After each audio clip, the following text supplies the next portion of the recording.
The Golden Boy Real Guide to Treasures. Ang ating episode ngayon mga katiyats ay tungkol sa bagong metal detector. Ito ay pulse detector ng Golden Mask from Bulgaria. Ito ang Deep Hunter Pro 7 na available na ngayon sa ating suking tindahan. Bago natin ito tatalakayin, ako'y mag-shoutout muna sa ating episode. Alright, ako'y mag-shoutout kay Dali RG, Ben Silyute, Lester Dingkong. Shoutout din kay Sanusi Antanani, Ednalin Lukias, kay Jamaica Alsain, Peps Gilmar, user UD2 FG9RN7B, kay Jiro Mendoza, Jeffer Makiran, Mangyan Tagabukid, Rico Mausisa, kay Amil Bangsa Bae, Hukbo ng Liwanag, Nelwin Nerens Vlog, kay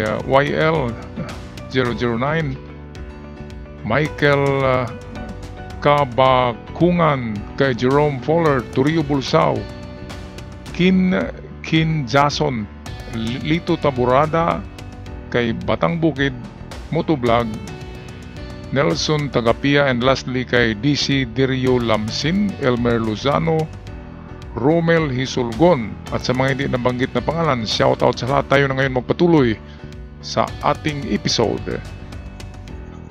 Magandang buhay mga katiyats. Para sa gustong bumili ng mura lamang at affordable na metal detector, ito ay isang pulse detector, kung saan ang pulse detector, ang pagkakaiba nito sa ating ordinaryong metal detector, ang pulse detector ay mas malalim ang ma-detect niya. Kaya tinatawag siya na deep seeking metal detector. Ngunit ang maganda sa kanya ay nilalagpasan niya yung malabuhangin na mga maliit na minerals at hindi yun na-detect yung mga maliliit na metals. Parang discriminated na kaagad. Automatic discrimination nga ang meron ito. At yung kanyang ma-detect ay yung medyo malaki na. Katulad ng kasing laki ng lata ng sardinas na mga metal. At ang lalim na ma-detect nito ay nasa 3.5 meters para sa mga maliliit na mga metal. Pero sa malalaking metal, kapag gamitin na yung kanyang kwadrado na itong tinatawag na frame coil, pag yung kwadradong coil na ang gagamitin ay lalong mas malalim na ang kanyang ma-detect. At sa Pro 7 na Deep Hunter ay makapag-detect ito ng from maliliit na mga metal hanggang sa tinatawag na treasure hoard or malakihan na. Mayroon itong kasamang dalawang kwadradong coil at isang elliptical coil. Ibig sabihin tatlo lahat na search coil ang meron itong Deep Hunter Pro 7 na gawa from Golden Mask Company all the way from Bulgaria. At medyo hindi common ang marinig natin na ang Bulgaria ay gumagawa ng ganito. Pero ang maganda sa gamit na ito ay meron na siyang history. Ang history ng pulse detector na ito ay naka-hits na ito ng 3,000-year-old golden mask ng King of Thracian sa Bulgaria. Okay, mayroong isang hari sa lugar ng Thracia na mayroong golden mask at yun ang natagpuan ng gadget na ito, kaya meron siyang history. Kaya ang gamit na ito ay mabenta sa Europa, lalo na doon sa bandang Spain ay popular ang gamit na ito kasi nakakuha na siya ng treasure hoard doon sa lugar ng Tracia sa Bulgaria. Ang magandang balita ngayon ay nabibili na ito sa Bourbon Electronica, ang ating suking tindahan sa Cavite, Metro Manila. Tawagan lang natin si Roniel Bourbon at si John Abin Bourbon. Ang kanilang numero ay narito, pakisulat nyo na lang, 0975-6675-030. Yun ay kay John sa inyo para meron kayong special discount. Okay? At dito sa video ito ay makikita nyo na merong tinitesting dito. Ito yung mga LED pieces of leads, mga tingga, simulating gold. At yan ay binaon lamang yan sa 3 meters mahigit.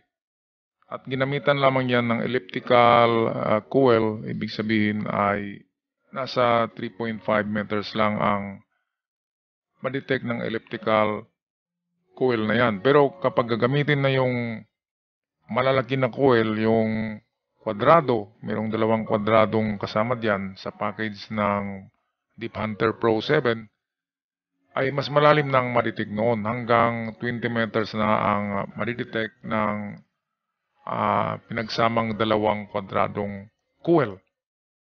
Kaya kung kayo'y familiar sa mga metal detector katulad ng TM White 808, ayun ay nakakuha na rin dito sa Pilipinas. Yung Gemini 3, yun ay meron na rin history dito sa Pilipinas. Hindi yun mga scanners, pero yun ay nakakuha. Nasa naggamit lang naman kasi yan. Ang importante ay reliable at totoong deep-seeking metal detector ang ating nabili. Mga katiyats, at maganda itong Deep Hunter Pro 7 kasi dito sa kanyang monitor ay makikita mo na merong green at red na kulay. At kapag ang needle ay papalo doon sa green, ibig sabihin yan ay non-ferrous metal. At kung non-ferrous, pwedeng gold, pwedeng silver, pwedeng aluminum or anumang mahalagang precious metals na tinatawag. At kapag ang needle ay papalo doon sa pula, ibig sabihin iron or non-precious metal. Kaya 2 lamang na kulay ang ating titingnan kung saan ang iilaw dyan or kung saan ang needle papalo. Ibig sabihin yun na yung kanyang na-detect. Kaya madali lamang mga katiyats gamitin ang isang ito. Okay mga katiyats, Bourbon Electronica, hanapin si John A. Bean Bourbon at si Roniel Bourbon sa kanilang numero 0975-6675-030 at ay okay ang Deep Hunter Pro 7 ng Golden Mask from Bulgaria. Okay, ito yun mga katiyats.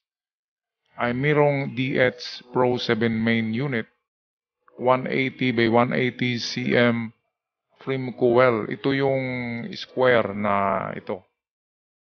Tinatawag na frame coil na merong diametro. Make that merong sukat na 180 by 180 centimeters. At meron siyang itong elliptic coil, of course, telescopic shaft, smart charger at iba pa. Okay, 135,000 na lang pala ito. Kanina nasabi ko ay 150. So ngayon ay 135,000 na lamang ito. Okay. Mura na yan. Nung unang labas yan, 150. Ngayon, 135K sa Bourbon.